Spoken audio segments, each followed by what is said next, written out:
Ви благодарам што сте овде од името на Фондација Елеуса во толкав број и самото ваше присуство е потврда за потребата да се зборува на оваа и на вакви слични теми.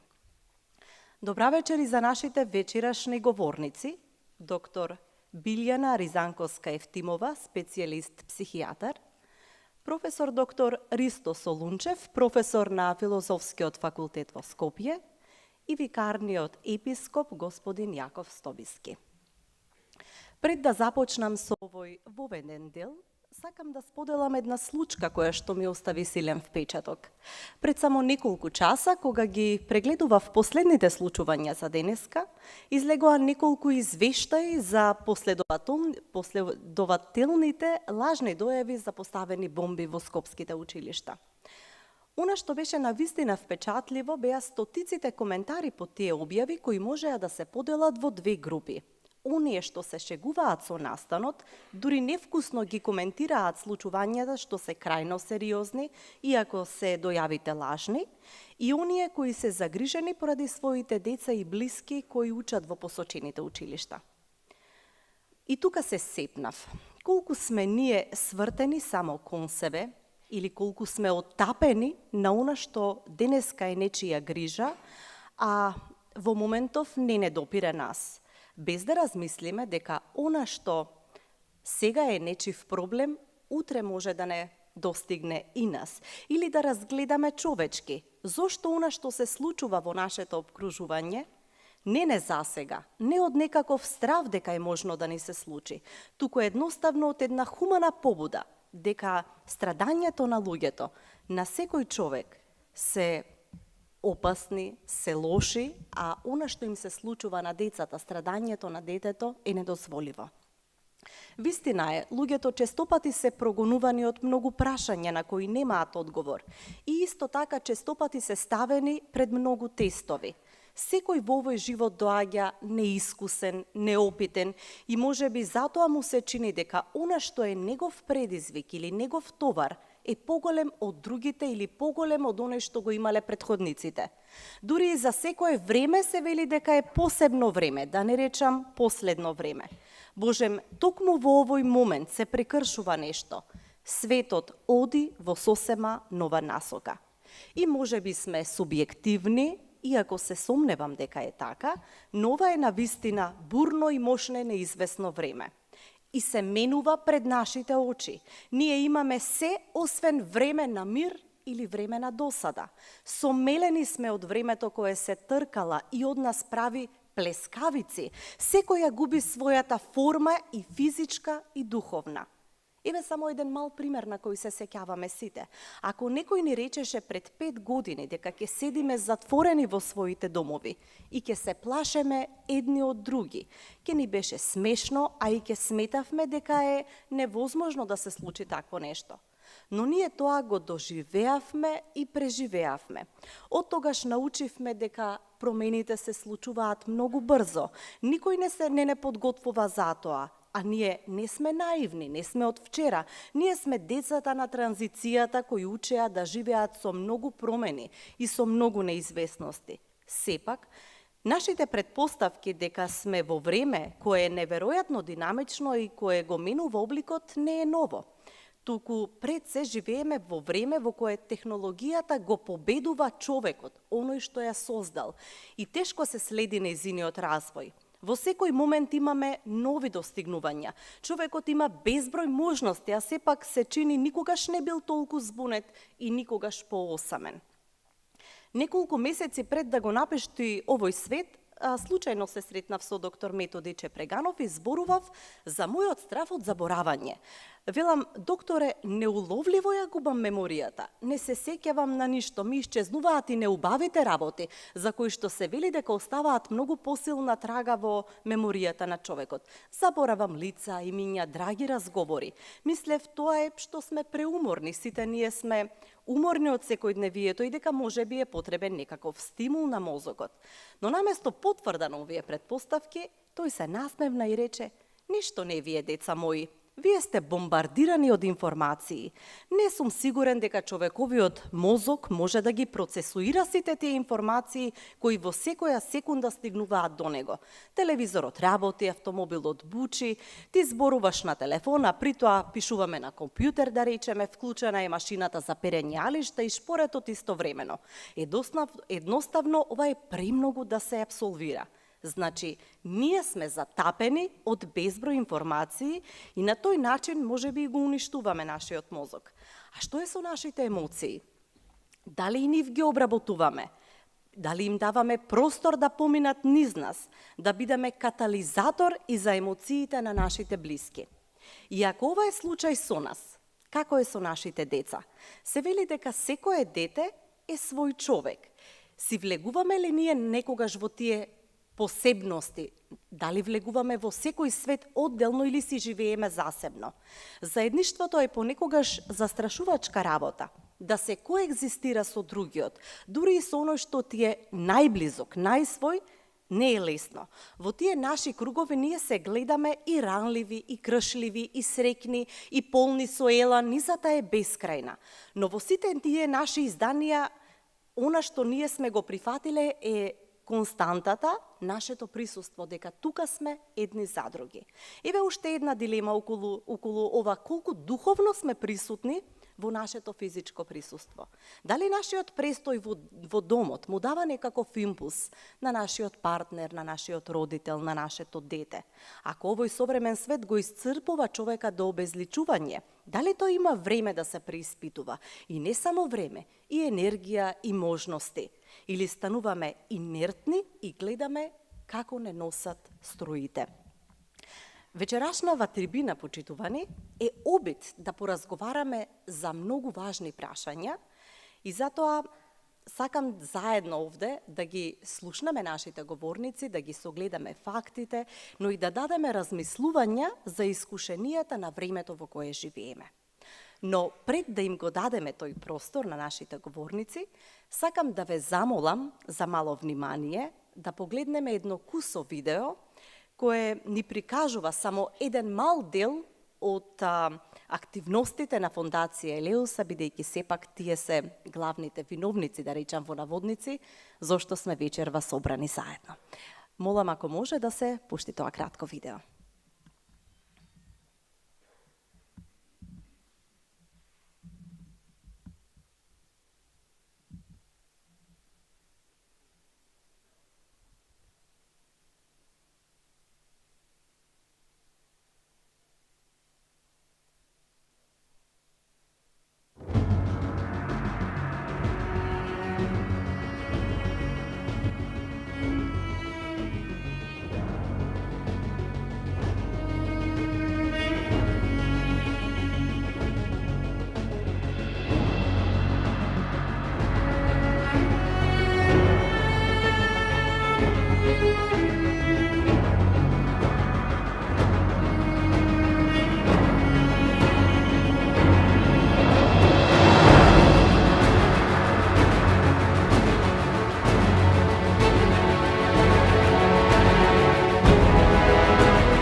Така, тоа се само дел од активностите кои што во овој навистина краток период Фондација Елеуса ги има направено во регионот и во целата држава. А како што спомнавме, на оваа трибина имаме говорници, но оние кои што беа на првата трибина во амфитеатарот во градскиот парк добро се сеќаваат дека оваа трибина е составена од два дела. Најпрво имаме излагање на говорниците, а во вториот дел имаме простор за прашања, кои што вие, почитувани, ги поставувате, а ние потоа ги упатуваме до присутните говорници.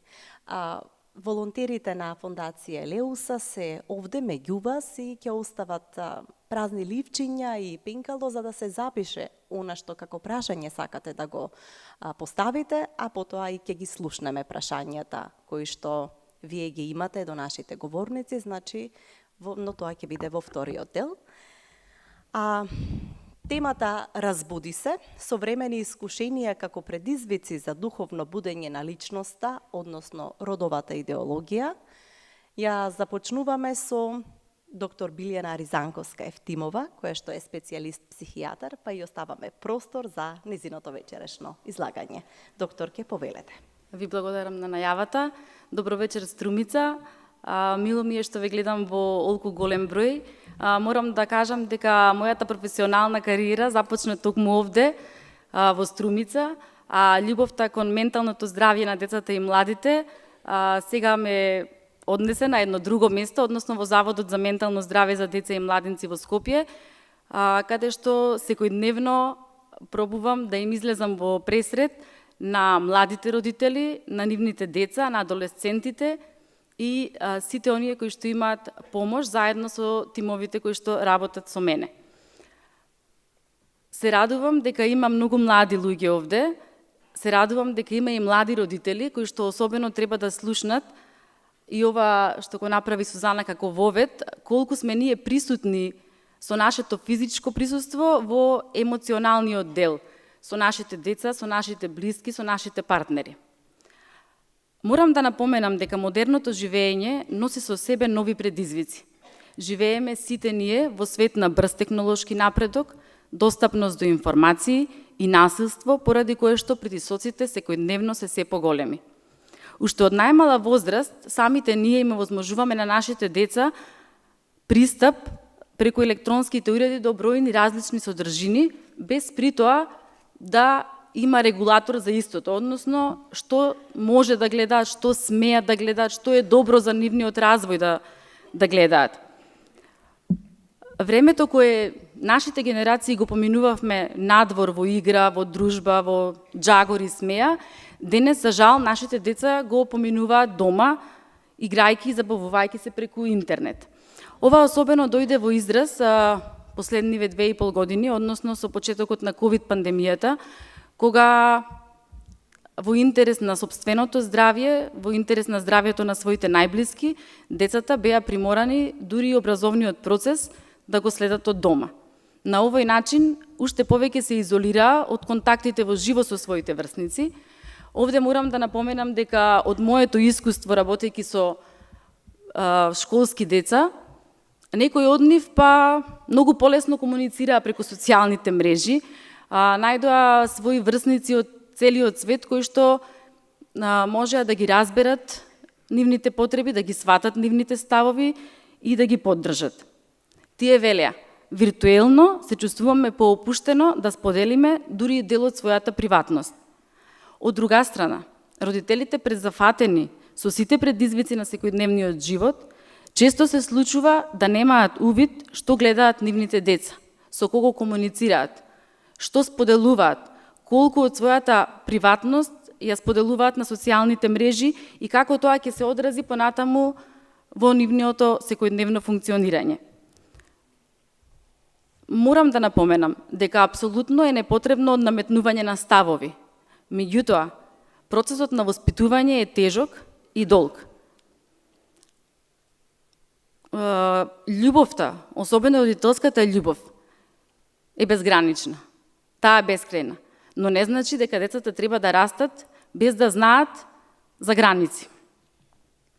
Секој период од развојот на еден човек е особено важен и е многу битно да сите овие фази од развојот се поминат успешно. Особено чувствителен период од животот на еден човек е адолесцентниот период. Тоа е онај период од 9 до 20 годишна возраст, кога една индивидуа поминува низ различни фази, некои повеќе бурни, а некои помалку бурни. А од успешноста на нивното разрешување ќе зависи како понатака ќе се структурира еден млад човек, колку ќе биде способен самостојно да донесува одлуки кои ќе бидат во негова корист. Најголем број адолесценти за среќа успеваат успешно да ги совладаат овие потешкоти. На други им е потребна поддршка. Во оваа возраст тие си поставуваат бројни прашања на себе испитување. Најчесто прашуваат: која е смислата на животот? Кој сум јас? Дали ќе успеам? Дали сум сакан? Зошто вреди да се живее? Се смета дека секој 5-ти адолесцент има минливи проблеми во однос на менталното здравје, а секој 10-ти адолесцент има проблеми кои што го пречуваат во секојдневното функционирање, во училиште, дома, со своите врсници. Кога ваквата криза, по својот интензитет и траење, ќе ги надмине очекуваните можности, може да биде знак за аларм. Ние во психијатријата ова го нарекуваме адолесцентна криза. Овде категорично морам да напоменам дека адолесцентната криза не представува психијатриски ентитет. Таа се дефинира со различни адолесцентни синдроми. Некои од нив се сепарациона криза, криза на идентитет, криза на приватност, криза на авторитет, криза на одговорност, како и криза на сексуален идентитет. Адолесценцијата е период кога се видливи секундарните полови карактеристики. Период кој што на голем број адолесценти им е предизвик. Најпрво им треба време за да се навикнат на сите оние физички промени кои што ги доживува нивното тело, а овде мора да спомнам дека и постојано се во еден така наречен емоционален ролер костер. Постојано се напнати, сметаат дека се обесправени, им треба поддршка. Сексуалноста е особено значаен настан во овој период. Адолесцентите најчесто се незадоволни од своето тело, од својот изглед, висина, тежина, од градбата на своето тело, поради тоа често експериментираат со својот изглед. Преку промена на фризура, некои ставаат обетки, преку потенцирање на она што сметаат дека е добро и убаво да се види, а од друга страна ги прикриваат и покриваат оние делови за кои што сметаат дека не се добри, од кои што не се задоволни. Во последно време младите кои што доаѓаат кај мене носат широки облеки, долги мајци, широки фармерки или најчесто носат унисекс мода. Адолесценцијата е период на експлозивни промени на емоционален план. Тие се импулсивни, несигурни, претерано осетливи, тајни и напнати. Понекогаш до степен на агресивност. Тоа е период на интензивни, телесни, когнитивни и социоемоционални промени. Морам да спомнам дека секојдневно,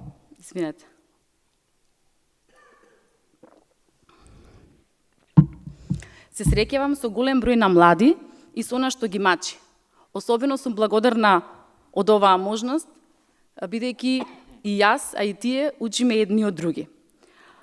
Најчесто се јавуваат поради одредени потешкоти, како што се, например, потешкоти да донесат некоја одлука, потешкоти со учењето, потешкоти со дружењето со своите врсници. Ограничувањата од страна на родителите се особено проблем во овој период. Бунтовноста према нив и нивните ставови е изразена. Поради флуктуации во расположението исто така, кое може да биде манифестирано од лесно анксиозно и депресивно до еуфорично. Се случува да се јават и на консултација поради намалено расположение, безволност, чувство на несигурност, несватеност и неприфатеност, а за тоа да го посочат чувството на неприпаѓање кон своето тело, односно неусогласеноста помеѓу биолошкиот пол и субјективниот полов идентитет. Понекогаш се случува да се пожела дека имаат лоши мисли. Па јас најчесто ги прашувам да ми опишат и да ми раскажат што значат тие лоши мисли. А тие ми викаат: Никој не ме разбира. Моите дома мислат дека се однесувам чудно. Врсниците ме одбегнуваат, ми се подсмеваат и ме ставаат на страна. Постојано ме задеваат. Се чувствувам помалку важно дури од прашина. Мора да напоменам дека во текот на психотерапискиот процес сите интервенции кои што се прават се посебно индивидуални, во зависност од структурата на личноста која што е со нас. Во текот на психотераписката работа, најчесто младите очекуваат дека ќе дојдат кај нас и ќе добијат готов одговор како да се однесуваат, како да донесат некое решение или како да постапуваат. Овде морам да спомнам дека ние, психолозите, психијатрите, психотерапевтите, само го помагаме процесот до кој самите ќе дојдат до решение. Односно, одлука носи секој сам за себе. Овде морам да напоменам дека во овој период, кога е изразена адолесцентна криза, кога постојат потешкоти во однос на емоционалната состојба, и родителите се збунети, им треба помош, им треба поддршка, им треба разговор и насочување. Никој родител не би сакал неговото дете да биде несреќно, да биде тажно, да пати, меѓутоа колку и да сакаат да помогнат, понекогаш не успеваат. Како што и пред малку напоменав, родителската љубов е бескрајна, но емоционалната топлина од најрана возраст и поставувањето на здрави граници се дел од воспитувањето кој е особено тешко. Децата и младите имаат потреба да бидат разбрани, да бидат сакани, да бидат поддржани, да живеат среќно. За мене и како човек и како лекар, духовноста е особено важна. За мене тоа е процес на трагање за значајни вредности и за смислата на животот. Духовноста е почит.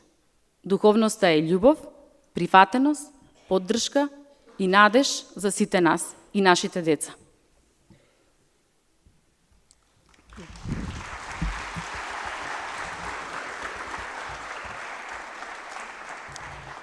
Доктор Билјана, ви благодариме многу за вашето излагање.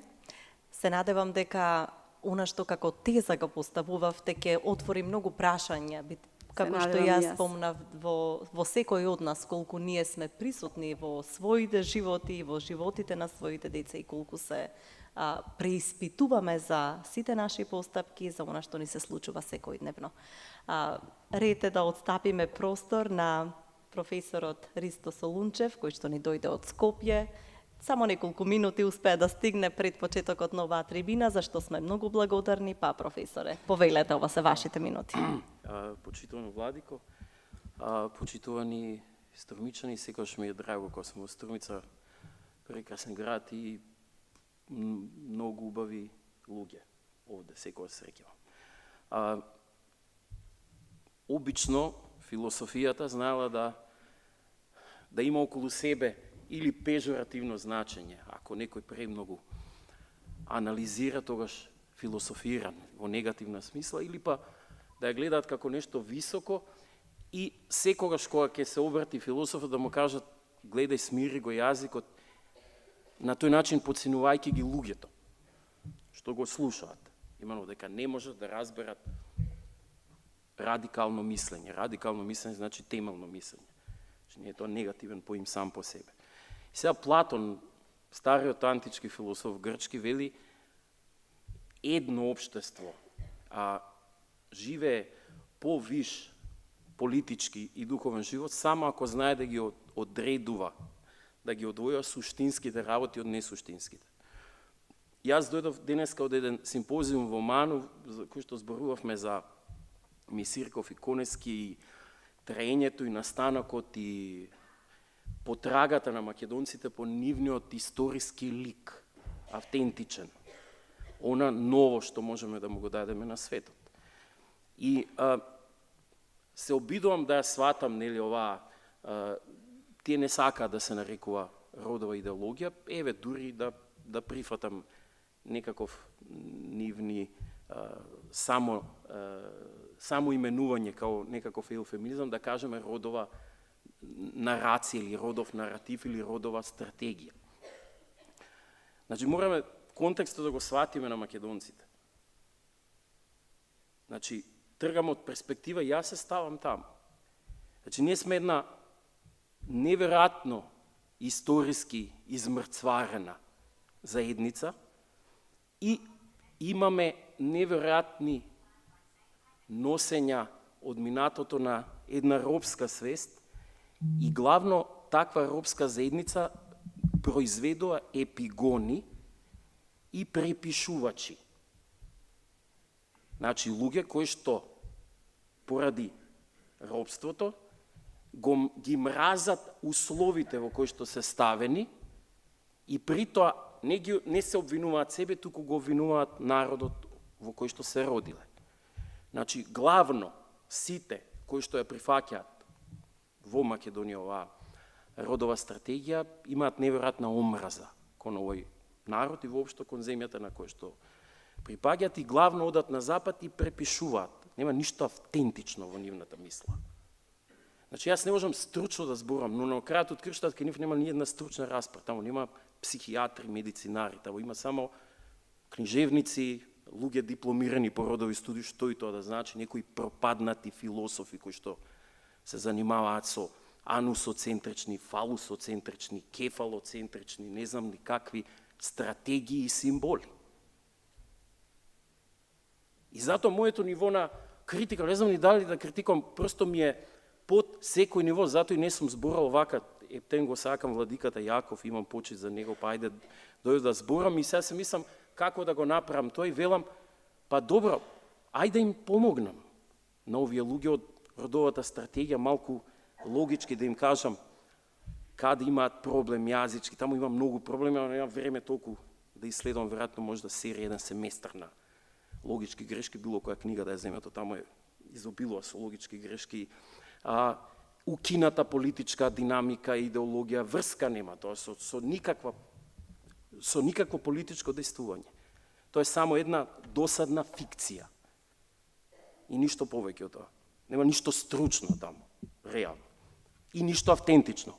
Една мисла да најдов, да кажам, браво, не сум ја сретнал во некој западен учебник или западна книга или западен теоретичар. Значи, нема никаква автентична мисла. И тоа само ја покажува робската свест токму на тие луѓе што го мраза сопствениот народ и сопствената култура во која што се родиле. И главно, целиот наратив за дискредитирање на другата позиција не е критика на самата позиција, туку е отприлика некакви си догматски елемент за прогресивни сили и регресивни сили. Кога употребувате одреден поим, треба да го дефинирате. Никој не го дефинира поимот прогрес. Но тие се прогресивни сили, тоа е морално, како да ви кажам, политичката динамика порано била сериозна, се зборувало за левица, десница, нужни услови, физика. Овде нема, овде има морално подобие или не подобие. Имено, тој е богомолец, со самото тоа би требало да е дискредитира. Не тоа што го тврди, дали е логички конзистентен, туку едноставно ќе оставите у некоја етикета, класификација, ќе го истерате до крај. Имено, поимот на прогрес е можен само ако има светот некаков систем и ако има некаква цел. Ако сте атеист, било кое повикување на смисла е потполно неконзистентно. Имено, Ниче не зборуваше за цел. Имено, програмата за над човекот воопшто не е нешто до кое што нужно по некаков систем може да се дојде до него, туку едноставно ги излекува заклучоците од тоа каков е универзумот. Ние му даваме нели смисла, определуваме што е прогресивно, а што е конзервативно. Имено, нема таму аргументација, никаква. Демонстрација, некаков доказ, научни факти, кои ќе покажа дали навистина некој прогресивен или конзервативен. Не, има само просто етикетирање и позади кој што стои еден роб што го фали својот господар или господари. Од прилика, тоа е, да кажеме, основата од кој што се произведува одредена наративна стратегија. Потполно неавтентична. На ништо не се базира. Сега, малку да навлеземе, чисто да им подобрам логички перформанси. да видат кај имаат проблеми, па можда ќе им се дигне позицијата на повисоко ниво, имено ќе ги земат овие работи што не им се јасни. Значи, чисто технички термини, не сакам да ве заморувам. Например, тие мешаат родов и видов поимоти, не знаат логика. За жал, веќе не учиме логика или затоа не знаеме како правилно се мисли. Имено секој стои, но сепак може да дојдат до накривување на кичмите и затоа постојат луѓе што ви кажуваат како правилно да стоите. Ако качите 30 кила тежина, телото веќе не функционира како што функционирало прво, имате болки и затоа се обраќате некому. Така и ова, логика, родов и видов поим. Значи, постои еден човечки род, нема 2 рода, или 3 или 150 рода. Као што нема повеќе рода на лав. Имено лавицата не е друг род во однос на лавот. Имено човечки род, генус проксимум, тој е поопштиот поим кој во својот обем на поимање ги содржи видовите поими, маж, жена или било што друго. Ова родова стратегија го укинуваат поимот човек како родов и тогаш наместо еднаквоста што извира од човечкото, извира доаѓаат видовите поими кои што во себе, бидејќи се помалку општи, генерираат нееднаквост. Затоа што на ниво на човечки род, маж и жена се потполно еднакви. Потполно еднакви. Од поимот човек произлегува еднаквоста. Кога ќе му даете тежина на видов поим, вие од нееднаквоста, што е ствар на, како да ви кажам, биолошка ипостас, културолошка ипостас, патриархални некои остатоци од минатото во кои што се малтретира жената, значи, потполно случајни нешта, кои што се тргаат настрана. Немате поима од нив да правите онтологија и баук да ве плаши, кога имате човечкиот род како општ поим. И сега овие, поради таа нееднаквост, затоа станува битен феминизмот, битноста на, не знам, джендерот, како парциализирана некаква квази-онтологија, како отсуство на онтологија во филозофска смисла. Најслаба философија, секогаш, најслабите философеми биле оние кои што, па дури и политички системи, биле оние кои што се без онтолошка методологија. Значи се чиста, да кажам, нарација. Затоа и постмодернизмот потполно исчезнува. Затоа што тој по себе е деконструкција. Имено неговата методологија дека постојат само конструкти. Да, но тогаш ако постојат само конструкти, како можеш да сметаш дека еден конструкт е на повисоко ниво во хиерархијата на конструкти? Ако се конструкти, дај да ги фрлиме во ѓубер тогаш. Самите тие тврдат дека родот е конструкт, па дај да го фрлиме тогаш. Како ќе тврдиш дека родот е, например, конструкт, нели, родот е нешто што културата, општеството, политиката, економијата го доделува. Гледате, тој е поим, го доделува. Философи никој ще би кажал така. Они би зборувале за дадености. Има културолошки дадености во кои што се раѓаме. И сега, ако нема род и ако е конструкт, тогаш и последиците од таа, да кажам, конструктивна природа на поимите се нереални, имено можноста за транзиција. Транзиција од конструкт во конструкт на ниво на јазик, значи транзиција од ништо во ништо.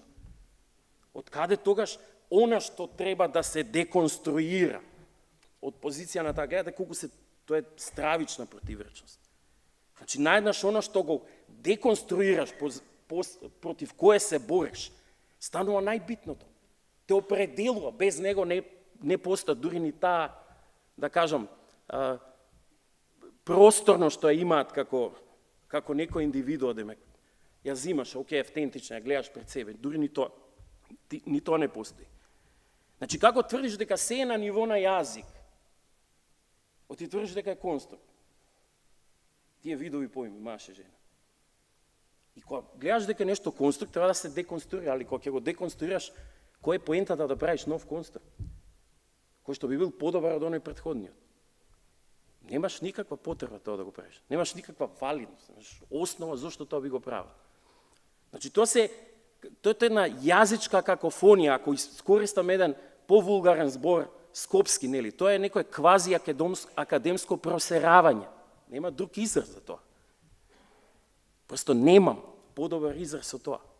И тоа е, значи, тоа е мешањето на таа, да кажеме,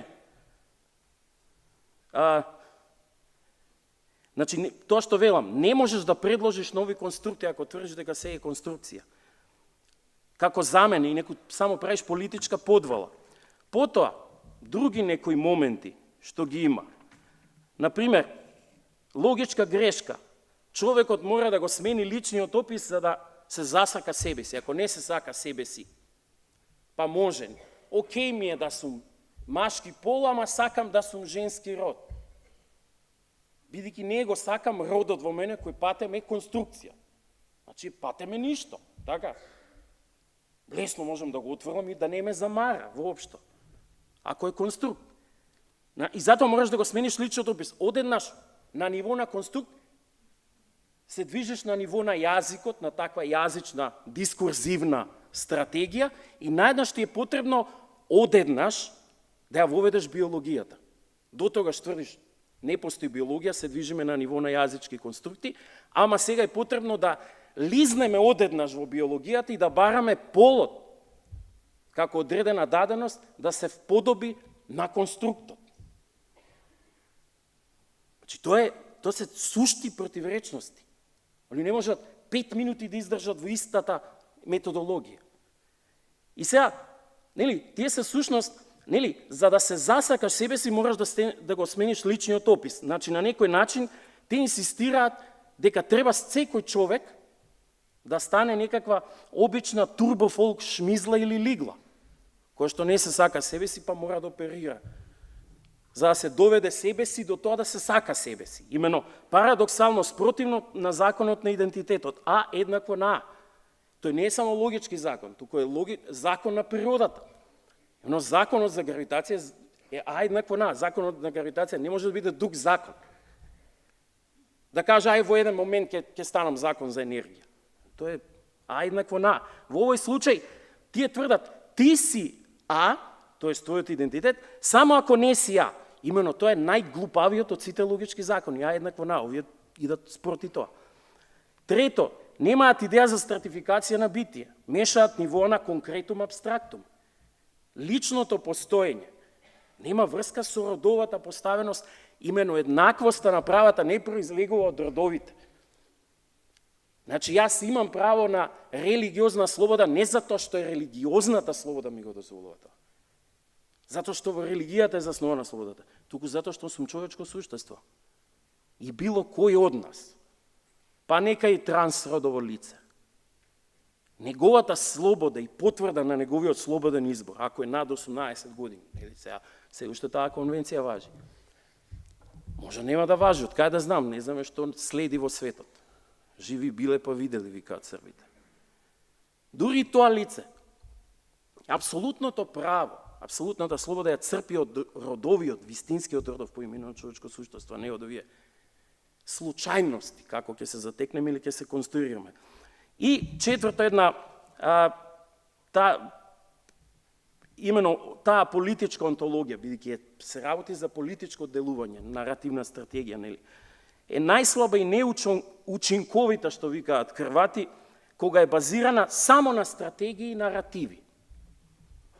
Значи, немате политичка програма таму. Имам проблем со нешта кои немаат политичка програма. Значи, кога се само на нарации и стратегии, една обична дискурзивна конструкција. И би се држал сега за сега, би престанал овде. Се надам, тој е проблем што ова е под моето ниво. И имам еден став кој што може би фондацијата не би се согласила, може да и владиката не би се согласила. Како треба да човек да постапува во однос на оваа диалектика во која што треба да бидеш буден, да следиш што на вистина луѓе ти наметнуваат од надвора, ти не сакаш тоа, просто неќум. Знаете, го има и тој момент човекот, кога нешто неќе. Ама прогресивно мора да се убаците во школска програма, да им се кажува на децата ова и ова. Неќум. Ама зашто? Така, неќум. Одинет. Не сакам тоа да го прифатам. Дури и тоа право го има човек. Токму затоа што е човечко суштество. При тоа не е битно кој е тој што не ќе. Дали е машко, женско, трансродово лице од тие 124 плюс, нели, колку ќе бидат родови натаму. Че може човек се да прави на 18 години, апсолутно. Проблем е како да се развие комуникација со децата и мене тоа ми е идејата. Значи, јас тука сега ќе престанам и после тоа во рамки на некаква дискусија или во рамки на да кажеме, во тие прашања може да зборуваме за онаа моја идеја за таа супериорна позиција на христијанството и воопшто црквата. И дека всушност таа, ако почнат комуникација овие од родовиве стратегии, ако почнат комуникација со оваа супериорна позиција, може многу подобро да им ги подобри перформансите, да кажеме, во стратегиите. Значи, малку да се издигнат на некој подобро филозофско, логичко, абстрактно ниво и да добие на квалитет тоа, да не биде толку досадно, многу издодевно, нели, баш така, да искористам 2 термина во употреба во македонскиот јазик и досадно и издодевно. Еве толку од мене. Сега за сега. Ви благодариме. Професоре, ви благодариме. Да се надобразам на оно што го рековте на самиот почеток. За еден филозоф совршено добро ве разбравме.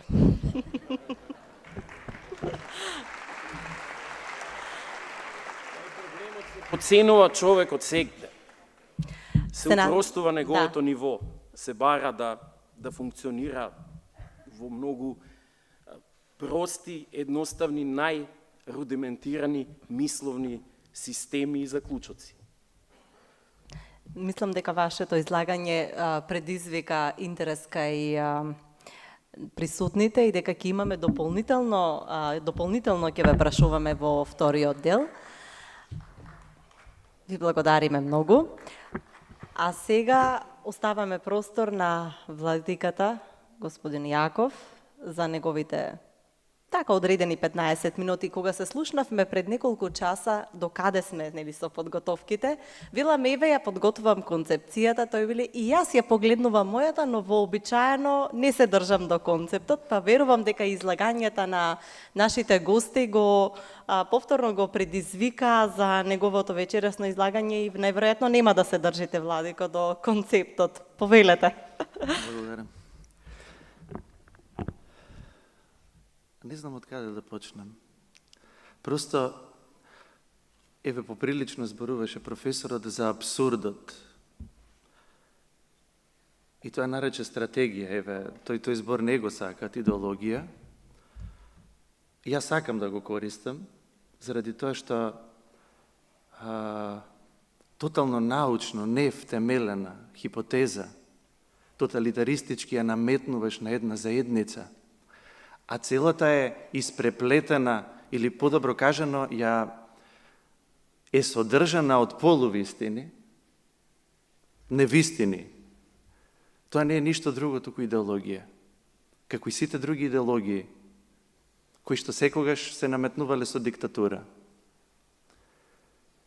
Но просто не ми се верува дека ќе доживе еден ден, низ историјата се сме виделе. Се соочувал човекот и со абсурди. Но ваков абсурд, да седиме сега и да се убедуваме и да докажуваме дека мажот не може да биде жена и жената не може да стане маж, и тоа дека жените само раѓаат, не ми се верува. Ама еве го доживеавме. И ќе доживееме, живи били па видели, по она што го гледаме во западниот свет. Јас деновиве, кога се зборуваше за трибинава, па ме прашуваат луѓе што ќе биде, како ќе биде, сретнав 2 категории на луѓе. Едни ми викаат, тоа е завршена работа, џабе ќе зборуваме. Што воопшто не ми се допаѓа. Втората категорија вика далеко тоа од нас, зошто сега тоа, има многу посуштински теми, други. Добро, луѓе, дали сте виделе нешто стратешки, подобро направен концепт да се спроведува во западните општества и да се живее, а за известно време да не даде кај нас, освен економската стабилност и прогрес. Се ни дошло на врат. Ние имаме една група на луѓе, мала група, која што е платена да го одработи тој и да го спроведе во нашето општество. Никој не ги прозва, никој не им се обрати. Тоа е тоталитарна секта.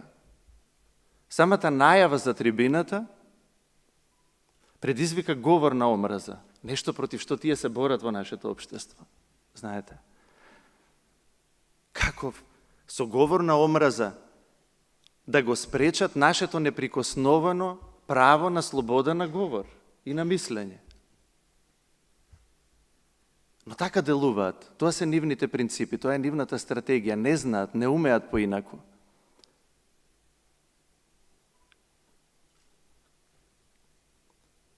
Јас, накратко, знаете, ќе беше сето ова во ред да немаше сериозна политичка подлога, целата ова идеологија родова, која што доаѓа, имено Истанбулската конвенција ни носи обврзувачки концепт за родот. Професорот Солунчев поприлично добро ни објасни како тој го разбира родот, онака како ни се наметнува тој термин, тој поим, е сосема спротивното тоа за што зборуваше професорот. Тоа не е пол, според нивното разбирање. Полот е социјален конструкт според нив, нешто што ни го наметнала околината, нешто крајно субјективно, нешто небитно. А ние знаеме и чувствуваме дека полот е во темелите на човековата личност, кој што не детерминира не од моментот на раѓањето, од моментот на зачнувањето, еве деновиве зборував, со стручни лица кои што се занимаваат. А родот е нешто што субјективно чувства. Ти чувствуваш, си одлучил дека се чувствуваш како маж, а си жена, биолошка, и ти си маж. Сите други мора да ја прифата таа твоја субјективна реалност.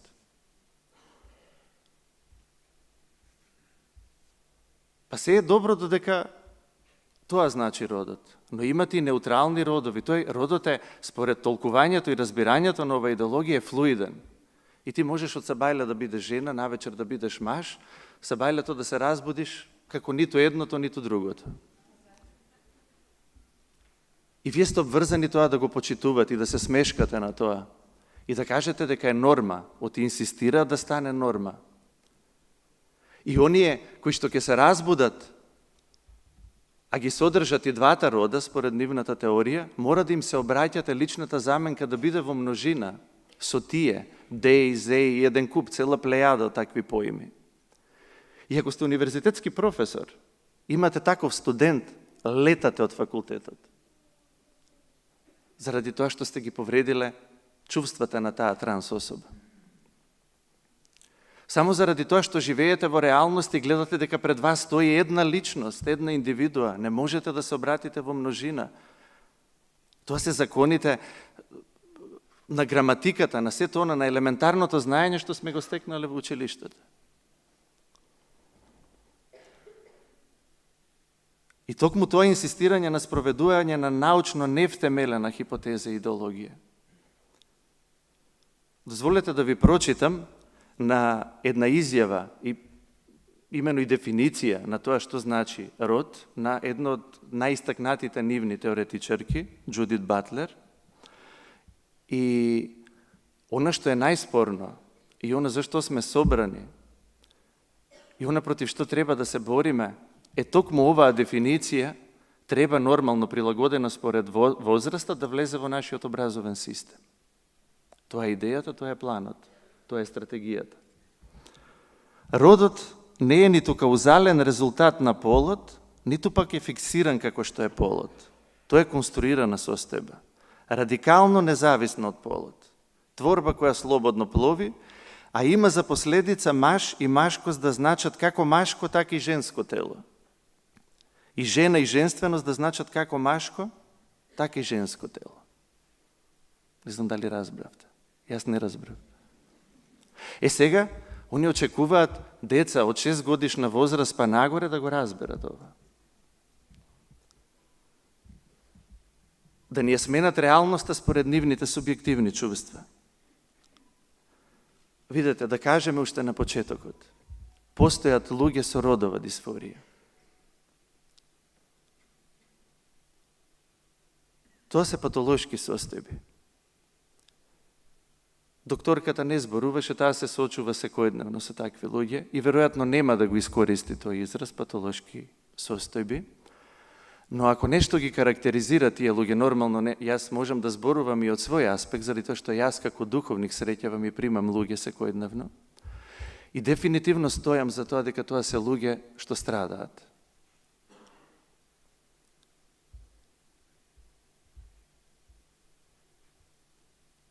Но дефинитивно начините и методите кои што тие ги нудат за да им помогнат на тие луѓе, не се тие. Но за тоа потоа. Ова е мал вовед за чисто за оние што не знаат што е родова идеологија и што ни се подготвува да бидат запознаени.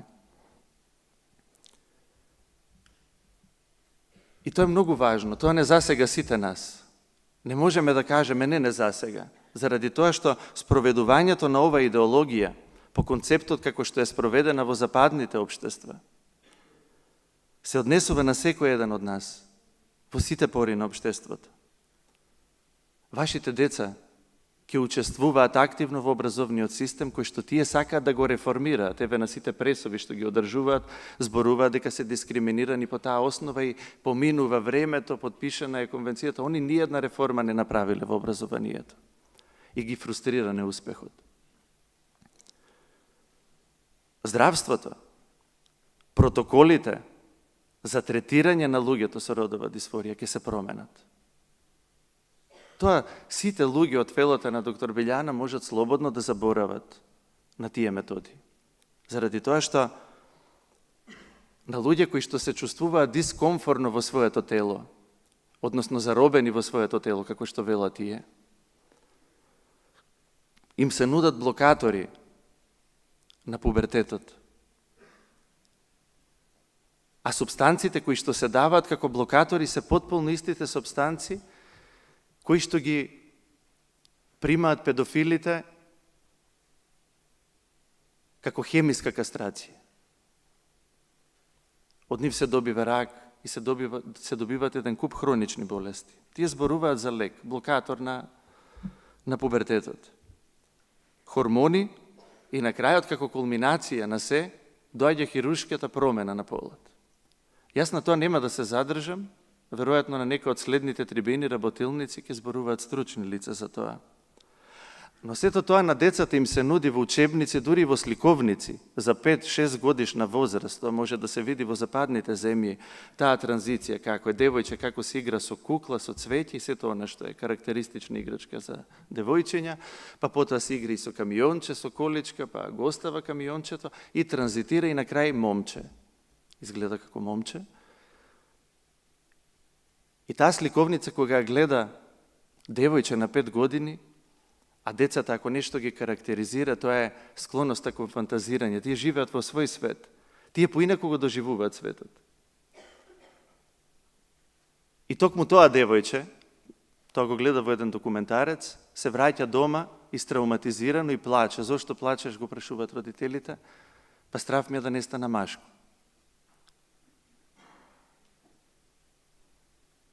Културата, медиумите, се ќе биде на удар. А за спортот, тоа е реалност. Знаете, нашиве идеолози тука во Македонија и агитатори и заговарачи на ова идеологија не сака да се зборува за таа реалност напредна од западните земји, смета дека ние се бориме, они се борат тука за основните човекови права се уште. Но што значи спроведување на родовата идеологија во спортот? Тоа значи дека маж кој што се идентификува како жена и кој што ги задржал своите генитали, само се шменки и се облекува како жена, ќе може да ги користи женските тоалети и гардеробери.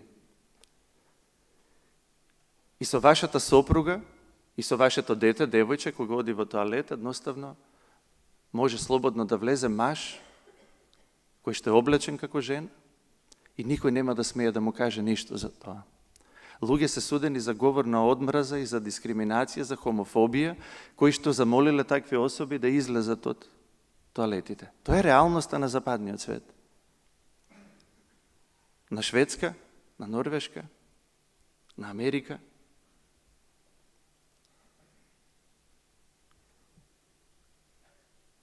А за кршењето на основните човекови права, како што е слобода на говор, да не правиме муабет. Пазете на еминентни научници, клинички психолози, кои што држат катедра на престижни универзитети, како што е професорот Джордан Питерсон и цела плејада една од нив.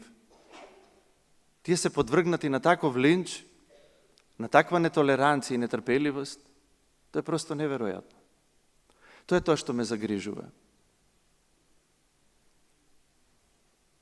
Јас, давајќи изјава на новинарите, реков дека сум тука заради тоа што црквата мора да остане чувар на слободата на личноста, на секоја личност. Па како и да се чувствува, како и да се идентификува таа. И тие веројатно не чекаат да најдат на оваа трибина говор на омраза и да не наречат повторно хомофобија. Воопшто тема на дискусија тука не е правото, сексуалноста, интимниот живот на психофизички зрели личности. Станува збор за нашите деца, за индоктринација на децата.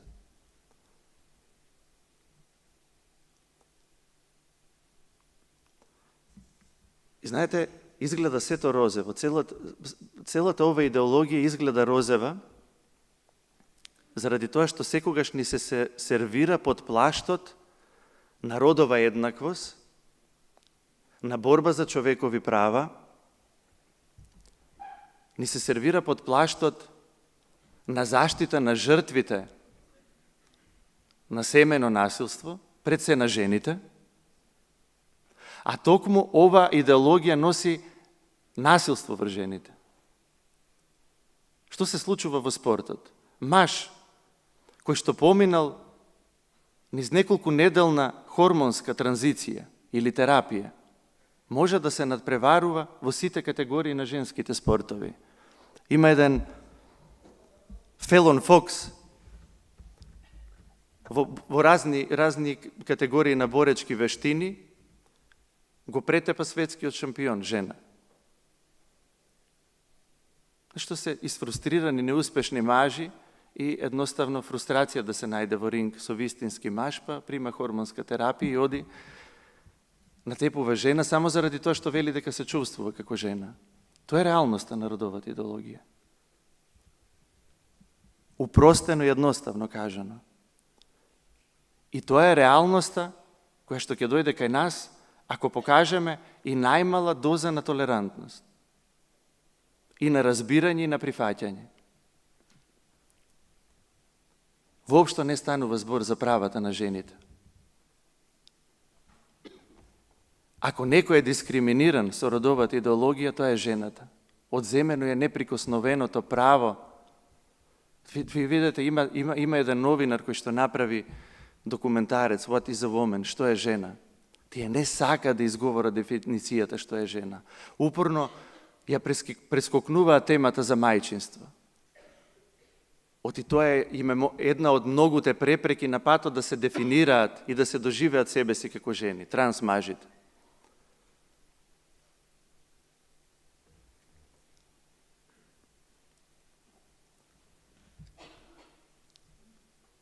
И ни зборуваат за избор на поединецот. Некој што така се чувствува, така се идентификува и ние мораме да го почитуваме тоа. Еве да речеме дека го почитуваме. Но што правиме? Ние сме заедница. Каков е тој родов идентитет или било каков идентитет? Идентитетот се гради во заедница. Неопходен ти е другиот за да се идентификуваш било како. Затоа тие сакаат тоталитарно и насилно да и го наметнат на заедницата она што заедницата не може да го прифати. Можете ли да прифатите тоа дека мажот може да биде жена и жената да биде маж? И да живеете со тоа?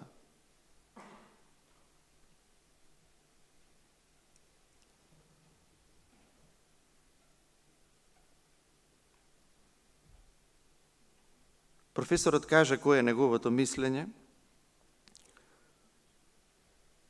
за ова идеологија и стратегија. Јас ќе го кажам мојот. Ова е поробување на човештвото. Дехуманизација на човечкиот вид и чисто франкенштајнски, онака франкенштајнски галопирање во трансхуманизам. Од и тие операции, тие касапења, сето она што им се подготвува на децата, кои што ќе се идентификуваат, биолошките девојчиња што ќе се идентификуваат како мажи, откако ќе бидат индоктринирани и заведени и обратно, сите тие касапења на здрави органи не се ништо туку трансхуманизам. Создавање, креирање на нов род, а еден род има, тоа е човечкиот род. Уништување на човечкиот род. Уништување на образот Божи, но на што Бог го создал. Тоа е сатански менталитет. И една од главните причини зашто ѓаволот го мрази човекот толку. Заради тоа што е создаден по образ и по подобие Божјо. Заради тоа што е икона Божја. И тенденцијата на ова идеологија да ја уништи, да ја осакати, да ја искриви, да ја упропасти таа икона.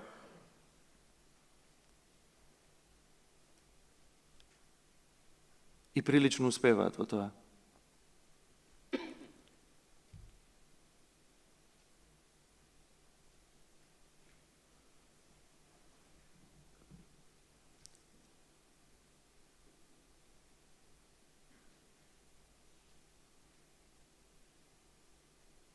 Јас не сакам да го завршам моето излагање, без да го споменам Богочовекот Христос и нашиот Спасител. Вие сте повеќето луѓе од црква кои што доаѓате на црква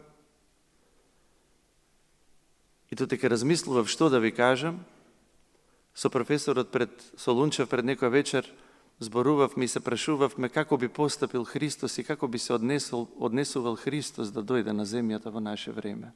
Каков би бил неговиот однос кон сите луѓе.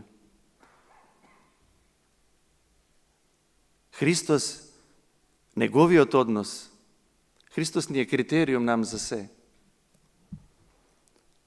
Несомнено и нашиот однос таков треба да биде кон сите луѓе, поготово кон луѓето што страдаат. И Христос повторно би седел со митници, со грешници, со сите категории на грешници. И би ги љубел. И би пројавил милост. Но во ниту еден миг не би правил компромис со нивниот грев. Тој е односот на црквата. Црквата го љуби грешникот, а го мрази гревот. И Христос повторно би рекол: оставете ги децата да доаѓаат при мене. И кој соблазни едно од овие мали, подобро за него да не се родел и подобро ќе беше да му обесеа воденички камен. Овие луѓе токму тоа сака да го направат. Да ги спречат нашите деца да чекорат кон Христос и да ги соблазнат.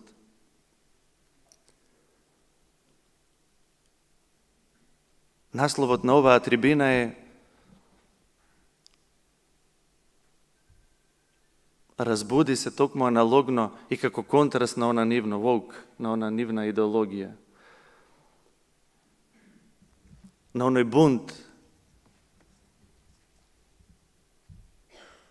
кој што започна уште пред создавањето на земјата. на небесата и токму тој бунт го гледаме сега, меѓу синовите човечки. Ова е бунт не само против созданието и против поредокот во созданието, туку директно против Создателот. Ние не треба да се бориме за Бог и да го браниме Бог. Апсолутно, тоа не е потребно. Нам ни е потребно да се одбраниме себе си. И во моите зборови ќе се бара говор на омраза, како игла во сено. Но јас ве повикувам да се вратиме во црквата и да се свртиме кон Бог.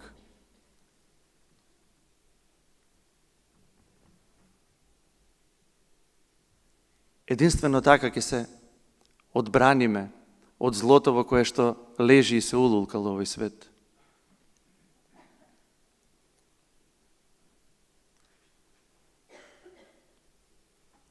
Насилство едноставно не станува збор за тоа. Свети Јован Златоус вели, христијаните го победија светот дозволувајќи да бидат убивани, а не убивајќи.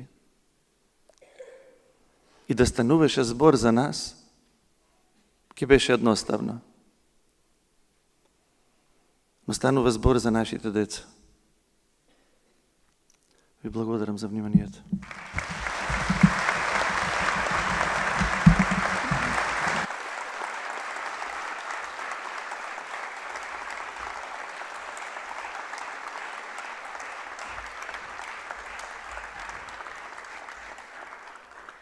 Владико, ви благодарам за вашето излагање, а веќе пристигнаа и дел од прашањата кои што вие, почитувани присутни, ги упатувате до нашите вечерашни говорници.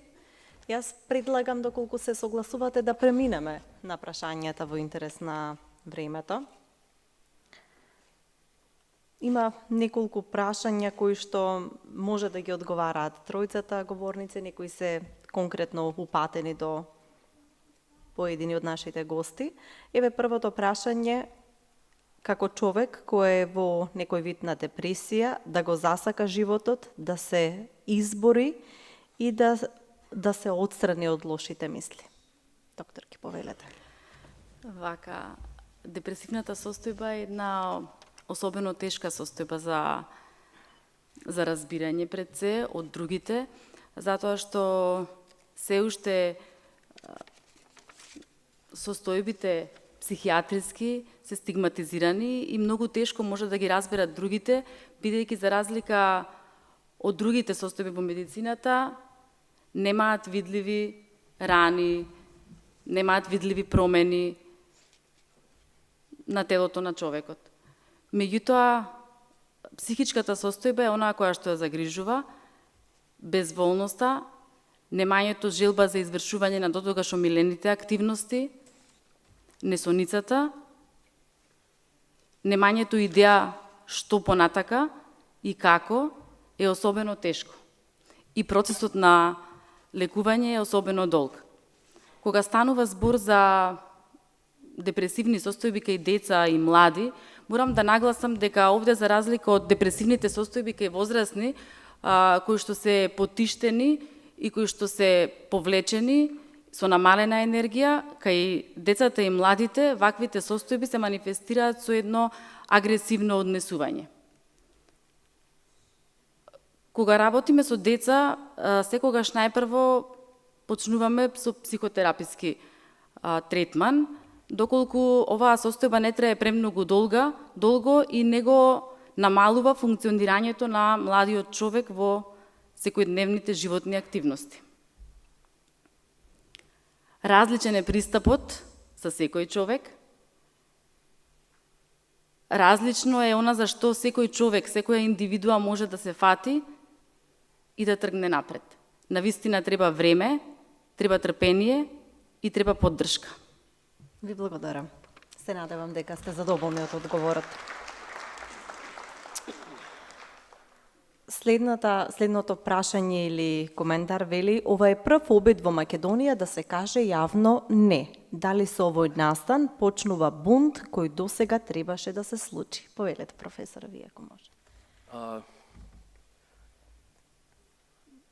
Знаете, јас секогаш би се повикал на она Тоа за мене ми се битни културите, не ми се доделени, туку се дадени или зададени во некоја смисла. И ми се чини дека секогаш треба човек да тргне од ситуацијата дека припаѓаме на една култура која што е длабоко, да кажеме, во многу нешта толерантна. За многу нешта. Толерантно не значи да премолчиш. Толерантно значи да ја кажеш собствената позиција и да прифатиш дека другиот може да има друга различна позиција. Па дури да полемизира со него. Тоа, ако човек не прифаќа позиција на друг човек за било што, не е конкретниот, може да биде најнормална ситуација, дали ни се свиѓа црвена боја или црна. Секој има различни некои позиции. Во политиката, во науката, дури и во науката, каде што се зборува за проверливи факти, па има различни позиции и различни решенија.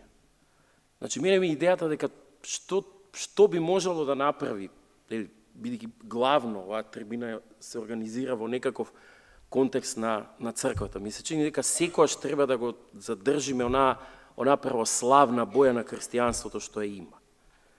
Реално што има овде. Што може да се прави со луѓе кои што не ја прифаќаат црквата. Именно црквата треба да се подоби на Христос, како што Христос ги љуби сите луѓе, веројатно и црквата ги љуби сите луѓе. Барем, абстрактно. Како да ја сватиме црквата, нели, како тело Христово. Треба да продолжи да ги љуби. Не значи да им легализира грев, бидејќи тоа е разликата. За еден црковен човек или верник, апсолутно постои категорија грев. За атеизмот такво нешто не постои. И сега каде да се најдеме? И затоа општеството е такво како што е. Значи се пронаоѓаме негде и реално има место за сите каде да живеат. Јас се плашам од наметнување дури и на расправи. Значи сега во светот се случува некаков конзервативен бунт. Затоа што, нели, тоа е диалектиката. Че ако немаш каршилак наспроти тебе, некако као да спласнува твојата идеја. И се имаш потреба да го генерираш и каршилакот, да застане наспроти тебе. И ми се чини дека влегуваме, не сме воопшто нашата црква да навлезе во некаква диалектика на, не знам, од една страна е родова, тука владиката може и да не се согласи со мен. Од една страна родова идеологија и на друга страна може би некаков тип на американско конзервативистичка, трампистичка бунтовност и конзервативност која застанува наспроти оваа другата. Со тоа што ќе спречиме во образованието или нема да спречиме. Јас имав проблем со тоа родово сензитивно образование. Што зборувате, луѓе? Внесете квалитетно етичко образование. Општо. Неутрално. Као што не може да постои веронаука да им наметнуваш на родители кои што се атеисти, кои што своите деца не сакаат да учат веронаука, така не можеш ни да наметнеш некому друг да неговото дете има право, тоа се човекови право. На детето веднаш во таа своја конфузија именно се склони кон конфабулација, приказни. Моето синче кој беше 5 години на вистина ми имаше конче позади дворот, идеше да го земам, чекај да го земам кончето. Значи, тоа е отвореноста на човековото битие. Но таа конфабулација детска може да заврши лошо, има луѓе на 25 години па ги викаат Джоле истина. Значи, јас не лаже. Но тој е убеден дека навистина тоа се случило. Зашто настанало проблем, не завршила фазата на конфабулација. Именно на таа детска фантазија. И затоа ми се чини дека треба да ги заштитиме децата од сите, како што дури ги заштитуваме, па дури од веронаука јас би ги заштитил. Има каде да учат. На литургијата учат, го спознаваат Господ со кого се причестуваат. Нема потреба од веронаука. И затоа сум секогаш за комплетно неутрално образование. Неутралното образование поставува етика внатре него. Внесете етичко образование. Значи, деца кои што имаат одредена позиција, што ќе ја развијат, и нема да се согласуваат со позицијата на друго дете. дури да е трансродова или било како, ќе знаат како добро да се однесуваат, затоа што ќе имаат етичко образование. На крајот од кршата тоа велам.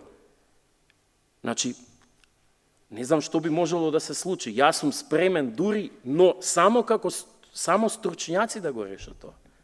Че луѓе што се занимаваат со тоа, доктори, медицинари, дали на вистина некој дете кој што има некаков тип на удвојување или машки пол транзитира кон тоа да се осеќа како женско или како било кој род, сега тие работи ги праќам, бидејќи сме во тој европски простор.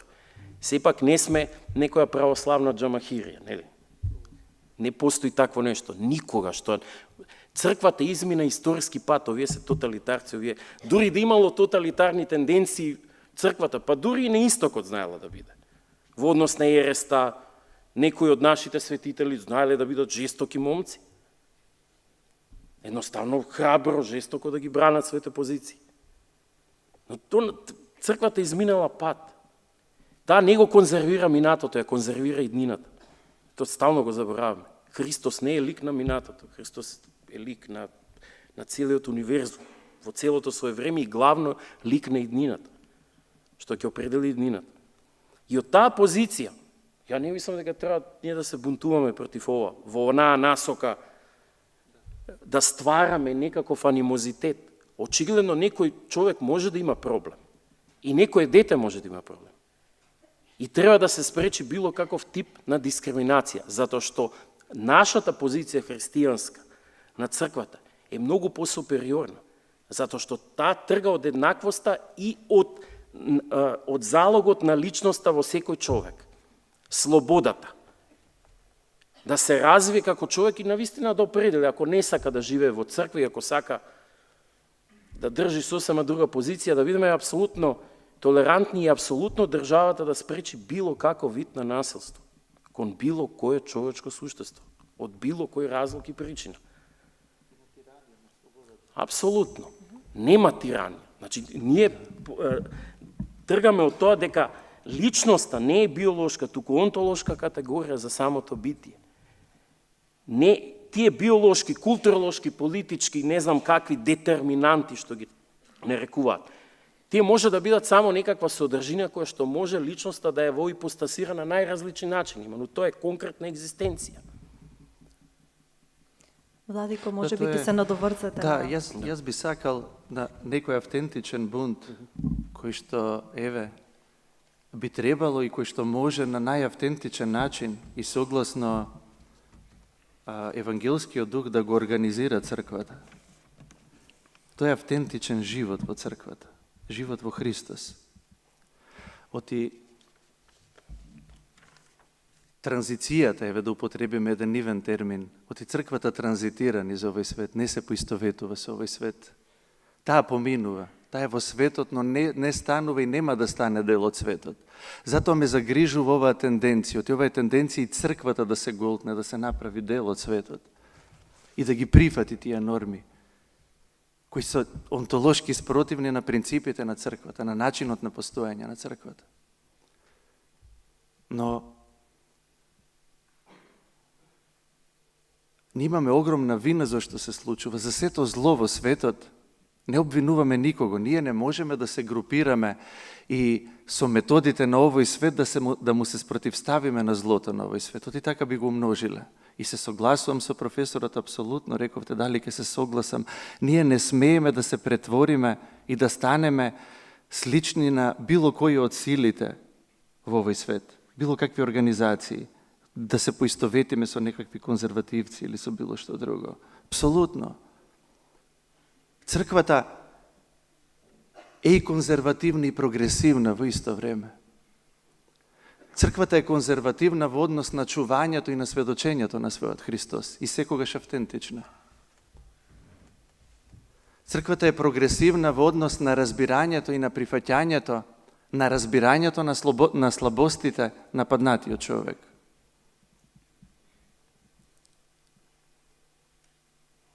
И срцето на христијанинот е во доволна мера едното и другото. Затоа на претходната трибина, кога ја најавивме ова, реков, воопшто не завземаме страна, на некаков конзервативизам или прогресивизам. Мора да испитаме содржината и на едното и на другото. Ако во било која од тие две спротивставености го нема Христос, не сме со нив. Таму каде што го нема Христос, не нема ни нас. Ние не сме таму. Ние можеме да дојдеме, но ако нема место за Христос, нема место ни за нас. Ова идеологија е токму тоа. Крајно антихристијанска идеологија. И реков, сето ова што се случува во светот е наша вина. На нас, христијаните. Заради тоа што не се организиравме во бунт против гревот и против злото, не живеејќи автентично и литургиски во црквата. Ова што го зборуваат не е ништо ново. Декаденцијата во Римската империја пред да стапи на сцена христијанството, Сенека да видите што се пишува и како го опишува животот во тоа време. Па овие може да се фатат за глави и да се чудат. И ги истисна од општеството христијанството и му даде смисла на постоењето на паднатиот човек. Пишуваат историчарите дека самоубиствата, депресијата, безсмисленоста на постоењето било карактеристика на улиците на антички Рим, непосредно пред доаѓањето на Христос.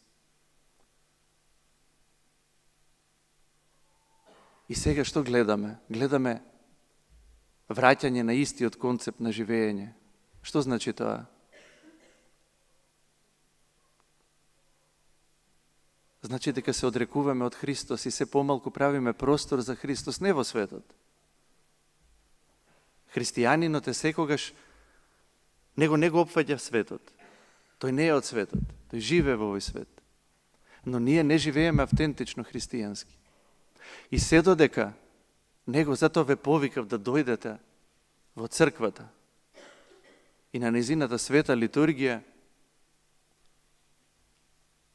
ќе ја доживееме победата над секоја сила и на секоја зло во овој свет, заради тоа што литургијата е објава на таа победа и пројава на Царството Небесно во овој свет. Без тоа ништо не правиме. Тоа е бунтот, тоа беше прашањето.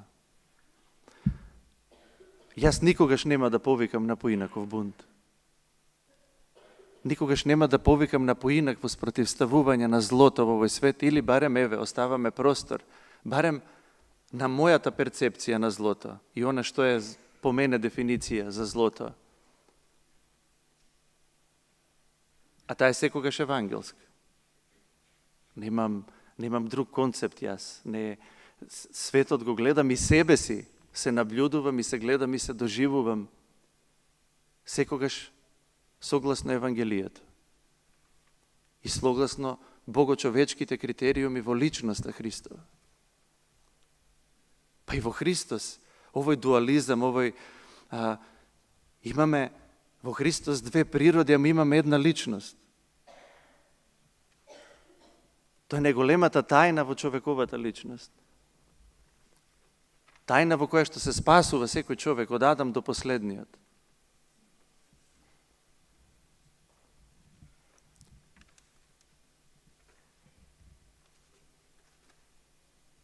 Со тоа ќе завршам, еве, ништо ново под сонцето, не сме шокирани, не сме...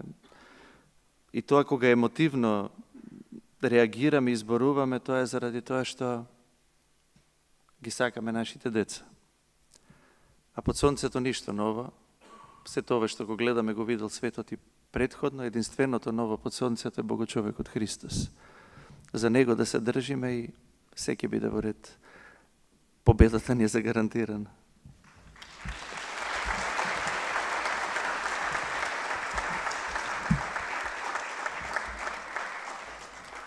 Доктор, ќе би продолжила со вас. Има неколку прашања кои што во основа можете да ги одговорите. На која возраст се одредува сексуалната ориентација? Дали има некаков внатрешен хормон кој го одредува човековиот мозок во сексуална определба? Сексуалната ориентација кај секој човек различно се определува. Меѓутоа, треба да заврши овој период на адолесценција, како што и претходно спомнав, да завршат сите фази од психосексуалниот развој, за да еден човек биде сигурен во себе и да знае како понатаму да продолжи. Како да му се одговори на мало дете кога ќе праша зошто има родители од ист пол или зошто едниот родител е маж, да речеме, а е облечен во фустан? Ова прашање од присутното. Може велете? вака. Видите, облекувањето на мажи во фустан не е нешто ново. Како да ви кажам, старите народи сите носеле фустани. Значи, старите грци. Монашката одежда, женска и машка, е потполно иста, именно источна. Именно дефинирањето на тие, значи ти си личност, ти си апсолутно слободен како сакаш можеш да се облечеш. Каква сакаш фризура можеш да направиш, од такви некои баналности, акциденци. Па веројатно и сексуалноста, старци ќе кажат, се е тоа една страст. Е сега како ќе ја во ипостасираш. Ако не е страшно, од кога постои човечкиот род, постојат сите човекови страсти. И ништо тука не сме прогресирале во однос на првите луѓе.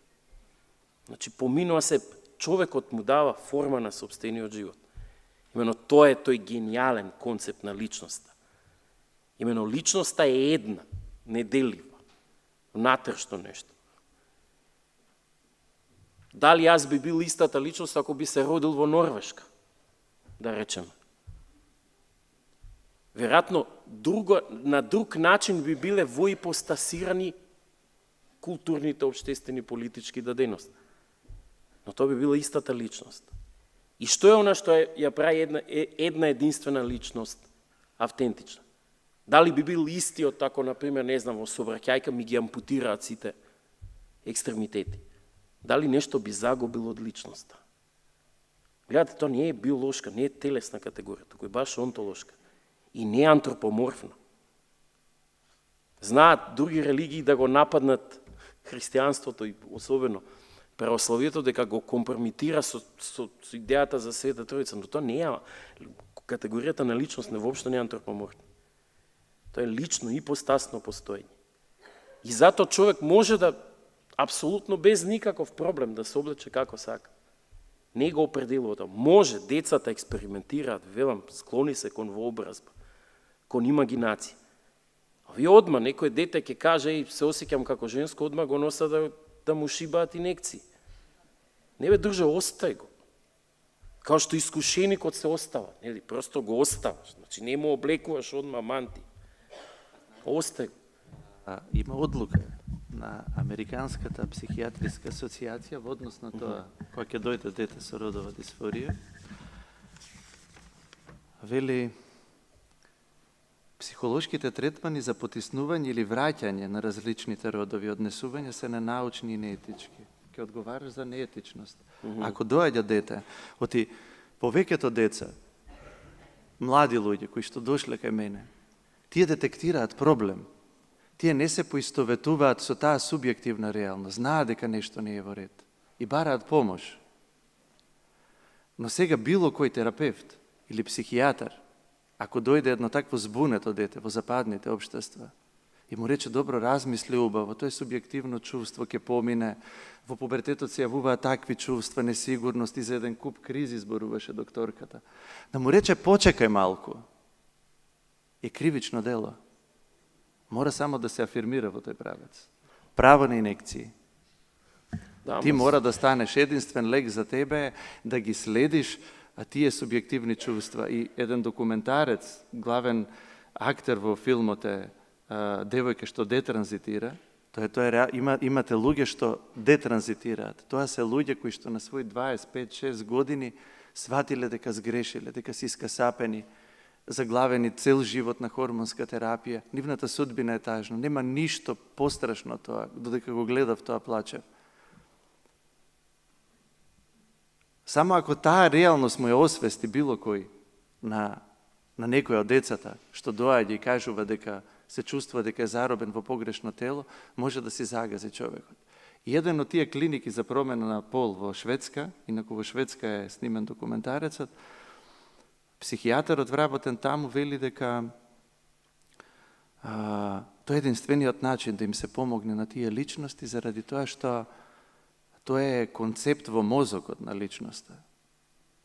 И вели, ние не можеме да го обликуваме и да чепкаме во мозокот. Затоа мораме да го обликуваме телото според тој концепт, за да го прифати мозокот. Нешто од прилика така и толку монструозно, кажа тој човек, кој што има титула, има назив на стручник, на терапевт, на лекар. Владико, јас тоа велам. Значи, може би навистина и медицински, секако научно, од одредени луѓе кои што се, како да кажам, значи, се многу, тоа се луѓе кои што едноставно отвореноста на човечкото суштество е таква што може да има кај нив такви елементи на, да кажеме, внатрешна противречност. Так. Еве, се трудам да го избегнам поимот нормално, болест, затоа што ни веќе се надминуваат и веќе потполно релативно станува. Човек не може да збори за болест, ќе одговара за говор на омраз. Инаку поимот норма е многу, нема никаква мистификација таму. Норма е она што е вообичаено. Она што не е вообичаено не е нормално, не затоа што е болно или опасно, туку едноставно не е вообичаено. Кога сум растал како дете, во музика, во култура, и секојаш во таа субверзивна авангарда културна, нас не нарекуваа ненормални. Јас не сум го осеќал тоа како навреда, туку како комплимент. По таа логика, дали монашкиот избор е норма? Апсолутно не. Не, така? Така е. Значи, црквата не се плаши Дури воопшто. можеме да кажеме и дека не е природен начин на живот. Апсолутно. Значи, само заради принципот на личноста. И затоа ова супериорна позиција. Јас да сум како... Но не го наметнуваме на сите. Така, апсолутно, апсолутно. Значи, наместо да се конфронтираат со собствената култура и собствениот народ, на крајот од краиштата, собственијата, да кажам, историја, црквата може многу да им помогне. Христијанството може многу да им помогне. Затоа што има една супериорна позиција која што е надредена, затоа што говори за слободата на личноста која што не е определена ни од полови карактеристики, ни од културолошки. Имено имаше една ситуација во Србија, не сум баш многу сигурен кога беше. Еден свештеник крштевал некое трансродово лице кое што веројатно имала била момче кое што имало некакви си проблеми, значи може да се случи, во природата може да се случат, нели да престане нервот, да престане едноставно да можам да мрдам раката. Али јас нема да барам сите такви да станат или да смета дека е тоа нормално. Не, очигледно немам проблем и сакам да го решам. На крајот од краиштата секој слободно решава што ќе прави. Може некој сака инвалидска количка, нели? Ако имам лоши предавања, не ми доаѓаат студенти, може да е добро да се појавам во инвалидска количка, ќе ги побудам на сожалување, ќе ми доаѓаат на предавање. Се е слобода, човек симулира, глуми. Кој е нашиот вистински лик? И затоа е човек во потрага по сопствениот лик. Народи се во потрага по сопствениот лик. Секој индивиду е во потрага по сопствениот лик. И затоа ми се чини дека тоа издигнување на поимот на личноста, тоа е откритие на нашите свети оци. Оци во црквата. Сега зборувам како христијанин, не зборувам како професор по философија. Едно од најголемите откритија кој што може многу да му помогне на светот, дури на тие луѓе. И ова е ситуација што многу јасно ја покажува христијанската позиција. И зашто би можело било кој наместо да пишуваат глупи, досадни книги, нели, за антиродовите движења кои што ги попречуваат или човековите права. Човековите права се универзални. Ако некој човечка личност дали носи фустан, а е машки пол или обратно, е ирелевантно. Ги има сите прави, не сме да биде дискриминиран по ниедна основа. И тоа, тука црквата никош нема да застане наспроти тоа. Иако сака да ја прикаже таква, како ригидна. Нема врска, воопшто не е тоталитарна. И сега, ова се случува во Србија. Значи, некој свештеник крштева на 17 години, некоја девојка, таа се појавува како девојка, се осеќа како девојка. Но извршила некаква корекција, некаков проблем, никој нормално тоа е интимна ствар и на родителите на девојката. Некој дознава дека свештеникот направил крштавка на такво лице. При тоа свештеникот може би знаел дека има нешто, но пред себе гледа женско тело, проблеми со хормони, што и да било, не е битно. И го напаѓа свештеникот луѓе од црква. Бидејќи во рамки на црквата има различен тип на луѓе. Не сме сите исти. Некои се полиберални, некои се поконзервативни и тоа било така од кога постои векот. Значи и биле постојано во комуникација едните со другите, немало никаков проблем. Знаеле да се и слушаат, може некојаш се шамарале, али од прилика секојаш на крај завршувало јасно, затоа што Светиот Дух ја води црквата. И кога го напаѓа свештеникот, патриархот Павле, бившиот патриарх, Светиот старец Павле, српски, застанал во одбрана на свештеникот и рекол, работата на свештеникот не е да ја знае генезата или историјата на проблемите или на конкретната индивидуа. На крајот од криштата не се крштава телото, туку се крштава личноста. И гледате колку е тоа високо абстрактно ниво кој што може да ги прими сите луѓе во себе. И да го обесмисли се тоа за кое што разговараат овие луѓе со кои пишуваат ужасно досадни книги. Нема ништо полошо од досадна книга. Зборот анти. И ние во црквата имаме анти ова, анти она луѓе. Станува збор за противење на природата. Јас реков дека монашкиот начин на живот и на постоење во црквата не е природен. Природен начин на постоење, она согласно создавањето на човекот, нели, и Бог ги создаде во почетокот, машко и женско ги создаде. Пазете тоа во некои западни земји да го кажеш јавно може да повредиш некого, заради тоа што има луѓе што не се чувствуваат никако машко, никако женско. Навистина, има документарец, се преведува, свештеник православен зборува сериозно за тоа. Не може јавно да зборува, да проповеда Библијата. Тоа е проблемот. Инаку, едно е да живееш согласно природата, природен начин на живот. Сосема друго е да бидеш анти, да одиш против природата, природниот поредок. Токму тоа го прават овие луѓе. Деструкција на природата се случува, на природните процеси, на природниот начин на постоење. И згора на тоа наметнување, на прифаќање на таа нова норма. И сега, она што е природно, отаму доаѓа зборот нормално. Оти тоа се процеси на природата, кои што се нормални, навикнати сме да ги гледаме. Знаете, нормално жените имаат месечен циклус секој месец. Имате сега, тоа не можете, има во сите тие конвенции, вакво има особи кои што менструираат. И да, не можеш да кажеш жена. Авторката на Хари Потер, мислам дека беше, навредена феминистка, значи, и либерална, крајна, вели од кога? Тоа се особи. Јас до сега знаев дека тоа е процес што се случува само кај жени. Но можете да повредите нечии чувства. И тоа е политичка коректност. Да, затоа што некој може да е жена, да не менструира. Да, токму заради тоа. И сега, отаму е зборот нормално. И сега, ако кажам дека нешто не е нормално, ќе ме суди некој за говор на омраза. Па отаму го црпам тој збор, нормално или ненормално, нешто е природно. И јас кажувам дека начинот на живот, што сум го избрал, не е согласно природата. Но не оди против природата. Монахот се стреми да ја преобрази, да ја надмине природата, да живее согласно првосоздадената природа на човекот. И можеме слободно да кажеме дека е надприроден. Ја разбирате дистинкцијата. Природен, против природен, ова што го пропагираат овие, и надприроден. Па дури и како таков, не се наметнува, бре луѓе. Не можеш да наметнуваш. колку и да мислиш дека е исправен и од личен опит да знаеш дека нема ништо подобро од тоа. Јас сум среќен со својот избор.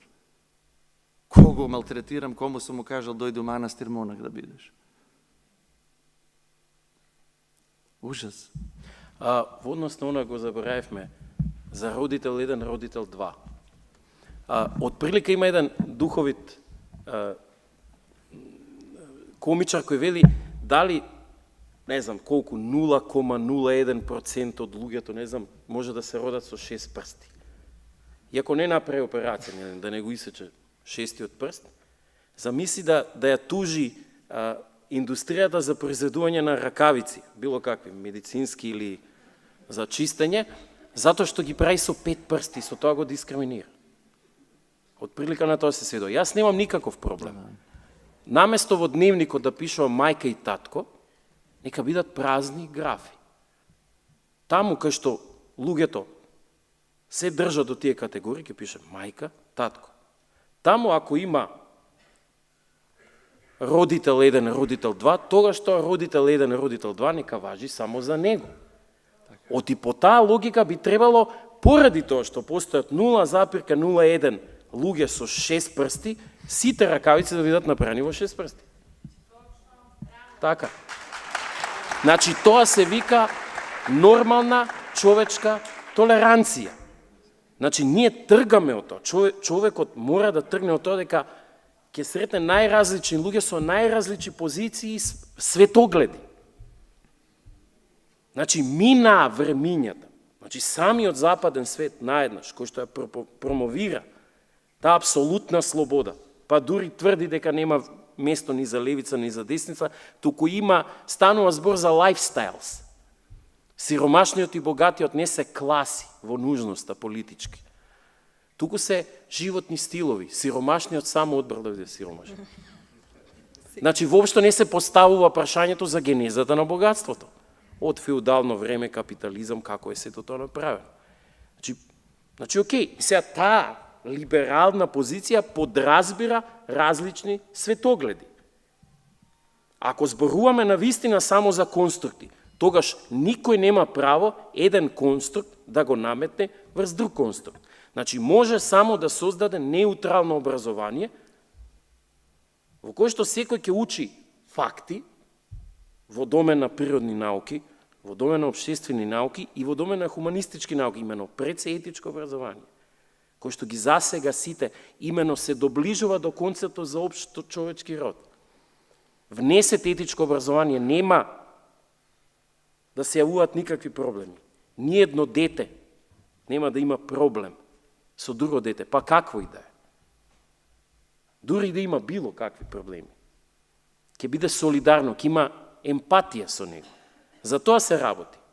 Да се создаде момент за емпатија. Ако целта на наративните стратегии, вакви родови, е да се создаде емпатија со луѓето, тогаш веројатно користењето на супериорната позиција на христијанството од нивна страна и комуникација, нека дојат, нека разговараат со монасите и со владиците и заедно може и ќе се најдат. Ако целта е да постигнеме емпатија меѓу припадниците на човечкиот род, без разлика дали се облекуваат во фустан или во панталони или носат нешто трето. Како да ви кажам, значи балканската носија била до глуждеви, машката.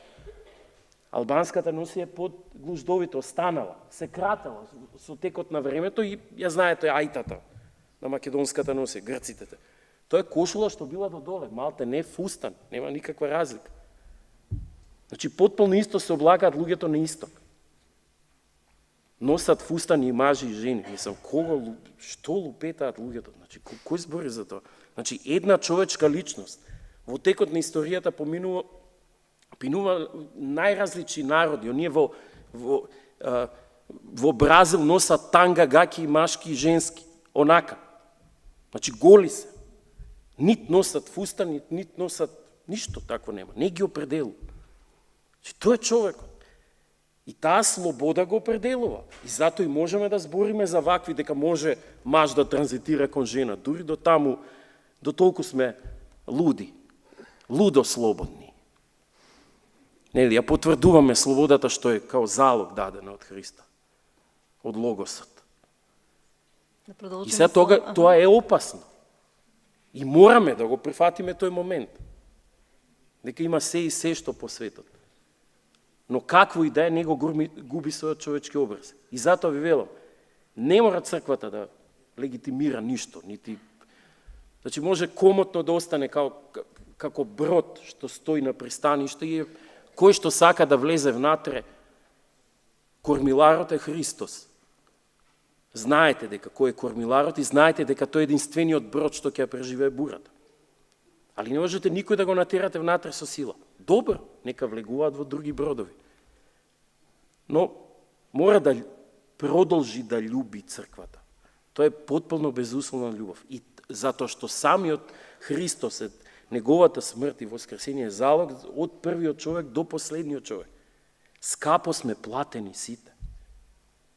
И од таа перспектива, ја затоа велам, затоа не ми се свига тоа прифаќање. Значи, ние мора да развиеме собствен дискурс овде, како македонци, како баш автентичен. Не сме ние препишувачи, доста е со препишувањето. Аман, доста е со робската свест веќе. Се што доаѓа од запад е супер. Тоа е само роб така мисли. Да, Господару, се што ќе кажеш ти. Каква е таа позиција? Никош не сум можел да ја сватам. На 16 години почна да ми станува проблематично. Чекай бе, ние ги имитираме американците. Дај да правиме нова автентична музика. Кој што на ниедно друго место не се прави. Тоа е автентична позиција. Така треба да се воспитаат децата. А не да препишуваат. Значи, затоа ми се чини таа позиција. Црквата треба. Значи, тоа е, окей, присутна е тука. Има концепти кои што можат секому да помогнат. И на левичари, и на десничари. И на било кои наративни, не знам, стратегии, како и да се нарекуваат. Автентичниот човек е проблематичен човек. За глобалниот свет, па и за поредокот, какови да е, што се подготвува. Автентичниот човек е слободен човек. Тенденцијата не останеме автентични. Апсолутно. И ќе се надоврзам само на кратко. Немојте да мислите дека ние сме им таргет група. Многу добро знаат дека јас, професорот Салунчев, докторката и повеќето од вас во аудиториумот не може да не променат. Апсолутно не се занимаваат со тоа. Целта се нашите деца, како што реков. Затоа чувајте ја црквата домашна, чувајте ја заедницата. Од единствено во заедница се гради вистински идентитет и во заедница се учи да се љуби. Ако веќе бараме некаква диагностика и проблем за сите овие процеси, тоа е индивидуализмот, осаменоста, нарцисоидноста, што е главна карактеристика, ти види, не можат да толерираат некој друг да мисли поинаку, да се организира трибина каде што ќе се зборува воопшто за тоа. И таа нервоза, како да кажем, демонска. Оти ѓаволот е вечерно саменик. И не можеш за заедница, па кога ќе речат заедница ваква, заедница таква. Заедницата е толерантна, љубовта е толерантна. Оти секогаш ја подразбира слободата. И единствено што ми пречи, апсолутно не ми пречи кој што сака. Јас имам разбирање, имам љубов за сите, значи. Како сака нека живе, каква сака сексуалност нека има, како сака нека се облекува. Апсолутно имам љубов за секој човек. И не сметам дека во Божите очи сум подобар од било кој од тие луѓе. И дека Бог ме љуби мене повеќе. Напротив, ги љуби повеќе нив заради тоа што веројатно повеќе страдаат. Ти нашиот Бог е страдален Бог. Но не можам повторно заради Бог да му дадам легитимитет на гревот и да прифатам таков начин на постојање. Но можам да го љубам човекот како сака нека одбере да постои, да биде неговото постојање во овој свет. Но не можам да прифатам да ми се наметнува неговиот начин на постојање. Јас сум љубен И постојам заради тоа што сум љубен. И во таа љубов ќе постојам во слободата што ми е дарувана од Бог и ми е неприкосновено право и ќе ја бранам. Како што правели првите христијани, дури по цена и да нели остануваш слободен, го избираш Бог.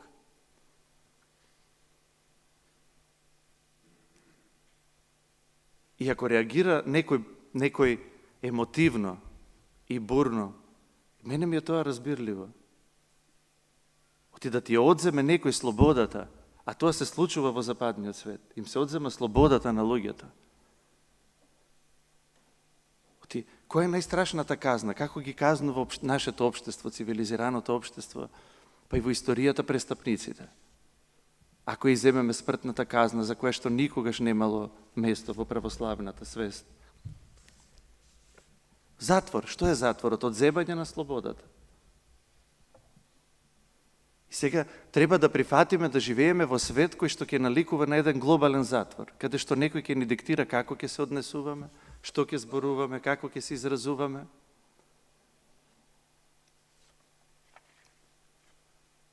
Не прифаќам да живеем во таков свет. Затоа е трибината, тоа е нешто со што нема компромис. Црквата мора да остане чувар на слободата. Па што и да значи тоа? Бидејќи делот да. Бидејќи вечерашнава трибина е будење, јас овде сакам да им препорачам будење на родителите. Разбудете се, родители, и бидете во текст со се она што се случува со вашите деца. Гледајте ги, прашувајте ги што е она што им е потребно, што е она што им недостасува. Следете ја нивната емоционална состојба, за да може да интервенирате, односно да им помогнете таму каде што треба. Да ги научиме нашите деца на морални вредности. А така ќе ги научиме само ако, кога ќе се вратиме од работа сите, наместо да пуштиме телевизија и да ручаме сите заедно со телефоните и со електронските уреди, се погледнеме еден со друг и се прашаме како ни поминал денот, дали имало некаков проблем. Исто, професорот спомна за емпатијата. Емпатијата се учи со самото раѓање, па да не речам уште додека бебето е во утробата на мајката.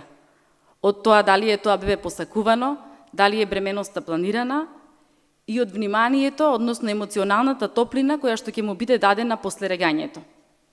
Од ваквата емоционална приврзаност понатака ќе зависи и како една индивидуа ќе функционира во социјалниот свет. Односно, секој ќе знае да одбере што е добро, а што не е добро за него. Затоа, да обрнеме повеќе внимание, да учиме со нашите деца и она што не ни се допаѓа во учебниците, да се обидеме да им го објасниме, за да можат да разберат и на крај да си донесат своји сопствени одлуки. Доктор, јас би продолжила во